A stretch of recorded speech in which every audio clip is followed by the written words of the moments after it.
Hello, good day and welcome. I'll be answering NECO 2020 Health Education Past Question 10. The two organs that make up the central nervous system are A. Dendrites and synapse, B. Brain and spinal cord, C. Brain and dendrites, D. Afferent and motor neurons, and E. Afferent and efferent neuron. Now, the nervous system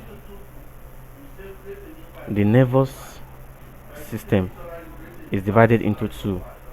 We have the central nervous system, what we call the CNS, and the peripheral nervous system, what we call the PNS. Now, this central nervous system consists of the brain and the spinal cord, while the peripheral nervous system consists of all other parts absent in the central nervous system, that is making up of the neurons, the synapse, that is the other components of the nervous system that is absent in the central nervous system. Now we've gotten our answer to be brain and spinal cord, which is option B. But then I want to talk more on this dendrites. Now, dendrites is a part of a neuron. Let's say, for instance, we have a neuron like this.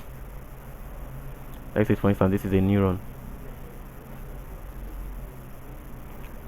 This is a neuron.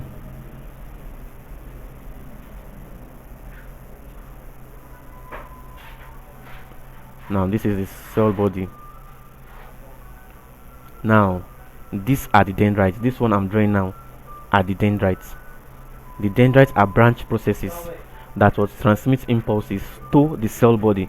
That is, they bring electric impulse from other nerves or neurons to the cell body. So this is the dendrites. Now, synapse is that point where, let's say, for instance, we have another neuron like this. Now, this point where these two neurons meet to exchange information or impulse is what we call the synapse. So now the afferent neurons, and we have efferent. Now, the afferent neurons are also known as the motor neurons, and the afferent neurons are also known as sensory neurons. Then the efferents are also known as the motor neurons. Now, the difference between these two neurons is that the afferent neurons, they carries impulse to the brain or spinal cord, but the efferent neurons receives impulse from the brain or spinal cord and carries it to the effector organ. But the answer to this question is brain and spinal cord. Those are the two components of the central nervous system. So with this, I have explained what the dendrite is, a synapse is, afferent and efferent neuron. So thank you and God bless you, and ensure to subscribe to our channel for more videos and past questions.